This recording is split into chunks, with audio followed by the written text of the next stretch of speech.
Si Pitung dari Betawi. Pada zaman penjajahan Belanda, di kampung Rawabelong lahir seorang bayi laki-laki mungil dari keluarga sederhana. Ayah dari ibu bayi itu adalah seorang petani. Kehadiran bayi itu tentu saja menambah kebahagiaan pada keluarga sederhana itu. Mereka beri nama bayinya Pitung. Pagi itu, di balai-balai bambu depan rumah, Ibu Piinah sedang menggendong Pitung kecil. Setiap selesai memandikan, Ibu Piinah selalu menggendong bayinya sambil menjemur di depan rumah dan berdoa, "Anakku sayang, kamu harus sehat ya, kelak kamu harus menjadi manusia yang berguna bagi nusa dan bangsa." Tak terasa, Pitung mulai menginjak usia remaja. Selain belajar mengaji, ia juga belajar ilmu bela diri. Dengan cepat, Pitung menguasai seluruh jurus yang diajarkan oleh sang guru. Sampai akhirnya sang guru mewariskan ilmu Pancasona kepadanya, yaitu ilmu kebal senjata. Suatu hari, Pitung menyaksikan kekejaman centang-centeng Babah Liem si tuan tanah. Mereka mendatang rumah penduduk dan merampas harta benda yang ada, karena tidak membayar pajak dan upeti. Dengan kejam, mereka memukul dan menyerat para penghuni rumah. Hati kecil Pitung terpanggil untuk menolong mereka.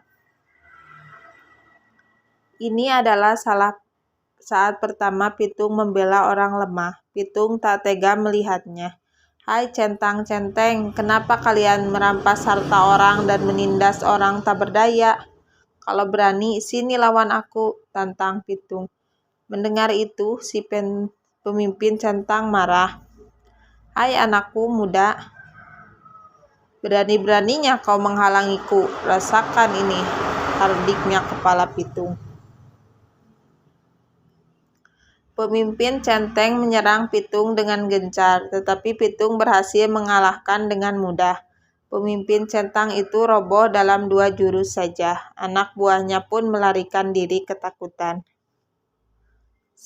Sejak saat itu, Pitung bertekad untuk membela orang yang tertindas. Dengan penuh semangat, Pitung mengajak para penduduk desa untuk bersatu melawan penjajah. "Kita harus lawan segera penjajahan. Tidak ada yang boleh merampas harta milik kita. Ini adalah tanah kita. Jangan mau berbudak oleh komponi," kata Pitung bersemangat. Semua setuju dengan ajakan Pitung. Para tuan tanah dan komponi menjadi resah. Mereka mengadukan perlawanan itu kepada pemerintah Hindia Belanda, Schulheine, pemimpin tertinggi di Batavia. Pemerintah aparat untuk menangkap Pitung. Ia menawarkan hadiah besar bagi siapa saja yang bisa menangkap Pitung. Kompeni menangkap Pak Piun dan Haji Nyaipin untuk memaksa Pitung menyerahkan diri. Mereka dimasukkan ke penjara di Grogol. Berita itu sampai ke telinga Pitung. Ia tidak tega dengan keadaan ayah dan gurunya yang disiksa. Pitung membuat perjanjian dengan kompeni untuk menyerahkan diri, dengan syarat ayah dan gurunya dibebaskan dari penjara. Pada suatu hari, kompeni membawa Haji Naipi ke alun-alun kota dengan dijaga ketat oleh pasukan polisi bersenjata. Lalu, Pitung muncul seorang diri. Ia meminta agar gurunya dibebaskan dulu. Setelah Haji Naipin dibebaskan, Pitung maju menyerahkan diri. Pasukan polisi membidikkan senjatanya ke Pitung. "Hah, tertangkap juga kau, Pitung," kata Schulheine kesal. "Hahaha, aku tidak takut menghadapi pengecut seperti kalian," jawab Pitung. Schulheine marah, dan ia langsung memberi tanda kepada pasukan untuk menembak. Dor, dor, pintu pun roboh bersimbah darah. Pitung gugur sebagai seorang Kristria. Beberapa bulan kemudian, Schulheine dipecat dari jabatannya karena menembak orang yang tidak melawan ketika ditangkap.